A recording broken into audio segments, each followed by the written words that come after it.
Sodom and Gomorrah.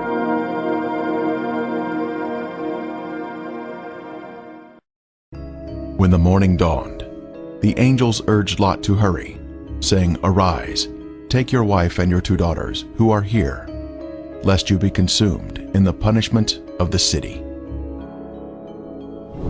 Lot, his wife and daughters, all fled from the terrible destruction of Sodom. Likewise, as it was also in the days of Lot, they ate, they drank, they bought, they sold, they planted, they built. But on the day that Lot went out of Sodom, it rained fire and brimstone from heaven and destroyed them all. Wicked men were punished by the Lord in a divine judgment of fire. The intense heat consumed the wicked cities and their inhabitants.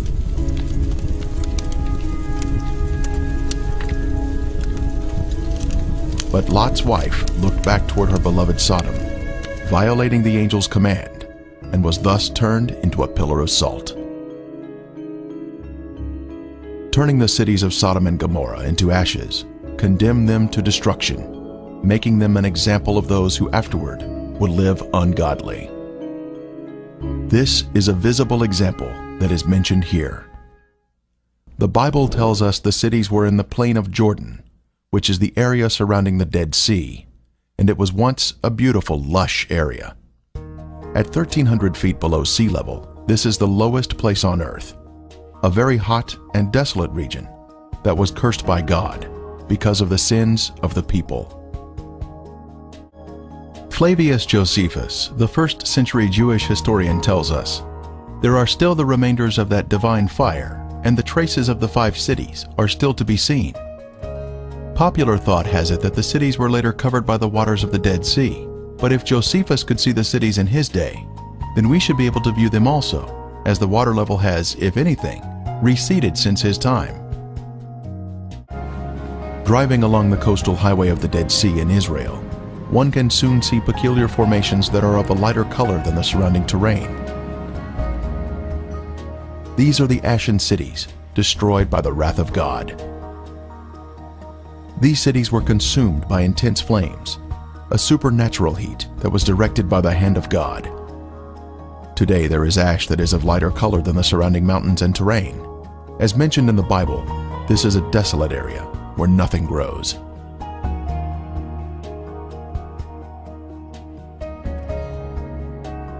Inspecting the formations closely, one can see structures containing man-made elements, such as 90-degree angles. Even though the buildings were consumed by the fire, the remaining ash in these cities is comprised of a heavier material due to the inclusion of brimstone or sulfur, and still retains some of the original shapes of man-made structures. This stunning structure stands out as a singular formation with 4 sides, surrounded by a deep moat.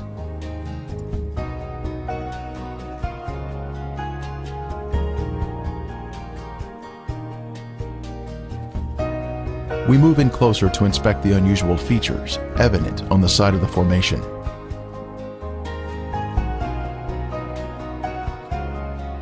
On the side of the structure, this swirling pattern is different from any type of sedimentary rock or soil that would normally contain horizontal, even layers.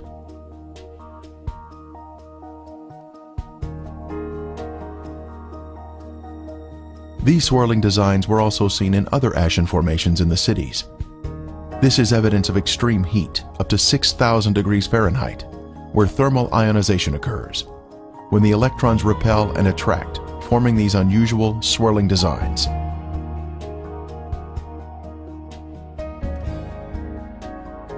In Lot's day, this area was a swirling cauldron of death and destruction, rained down from the Lord in heaven.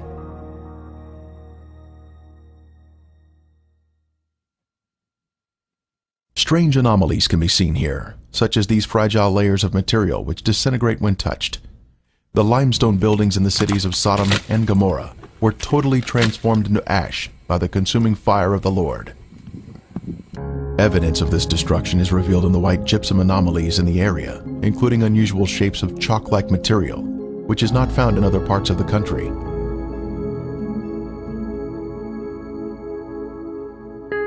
Even layers of white and gray material can also be seen, comprising gypsum and ash.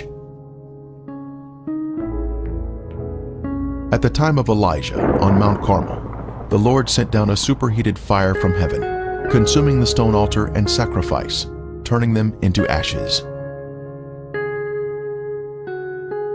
Then the fire of the Lord fell and consumed the burnt sacrifice, and the wood, and the stones, and the dust, and it licked up the water that was in the trench. We are also told, "For the Lord your God is a consuming fire, a jealous God." When God unleashes a consuming fire, it will turn stone into ashes. A large section of gypsum has fallen down here.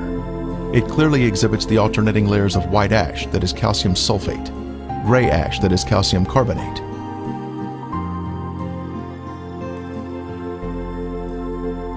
One can also find loose or powdery ash that is quite thick and has been deposited next to the formations. The ash is made up of calcium carbonate and calcium sulfate, which comes from the limestone buildings and the brimstone mixing together during the fire. In the formations themselves, some material can be gently raked off the surface with the slightest touch.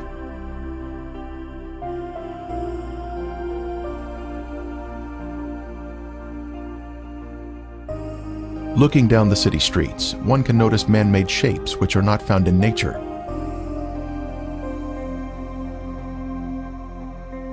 Here we see a building with square sides or 90-degree angles.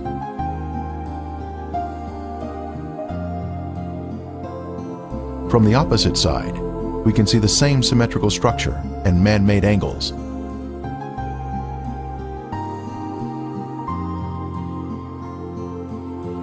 We can see the remains of walls that extended outward at 90-degree angles from the main structure.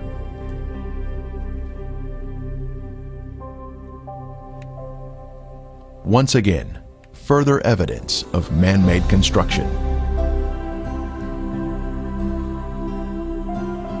Here we can see square windows that are visible in the walls of the structures, which give us a view of the past. Scanning the city for signs of prior habitation, we can see in the foreground a tower of cylindrical design, positioned at the edge of the city. The remains have suffered greatly during 3,500 years of wind and rain erosion. Even still, there is the appearance here of streets and man-made structures.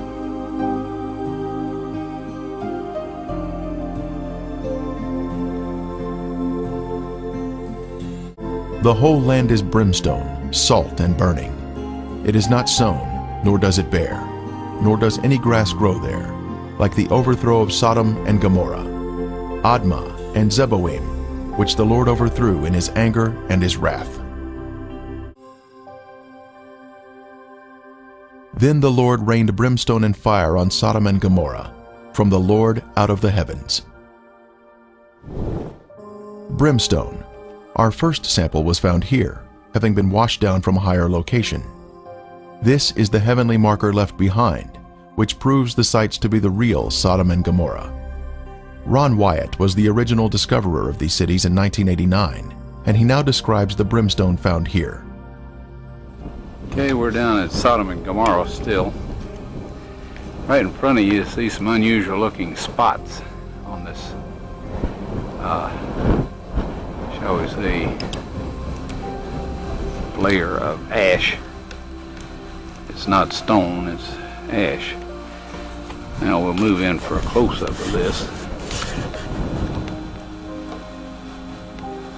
And you can see that they're kind of circular shaped places.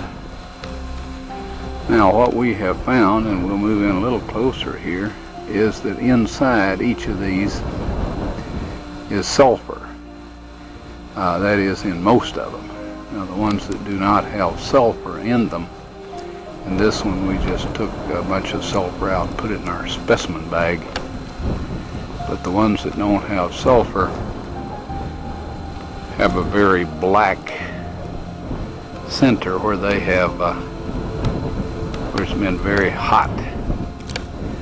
So now we'll move in on this one where there is some sulfur still present.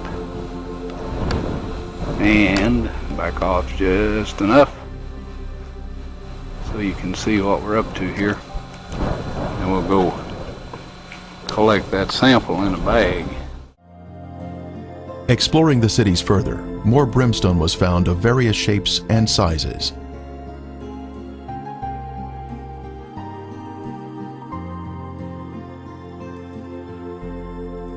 Several samples had been washed down to areas below and were added to our growing collection.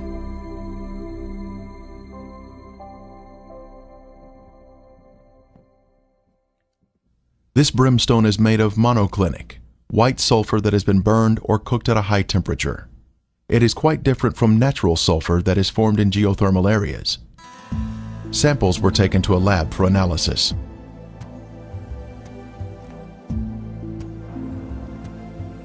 Each specimen was carefully separated and prepared for testing, with the outer portion cast aside.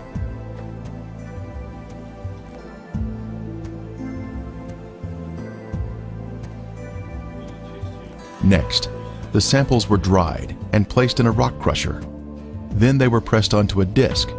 Then they were loaded into a machine for the semi-quantitative X-ray analysis. Each sample was individually transported into the testing chamber for analysis.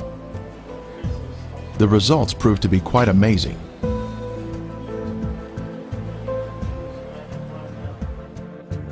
As the samples were found to be 98% pure sulfur, unlike any other sulfur found on Earth. This pure, cooked sulfur is the heavenly marker that was left behind to show the world that the Lord, without a doubt, destroyed these sinful cities at His command. Critics have said that the sulfur is from volcanic activity, but that type of rhombic sulfur is only 40% sulfur and is of a crystalline form, unlike the white, compacted monoclinic form that is found in the ashen cities today.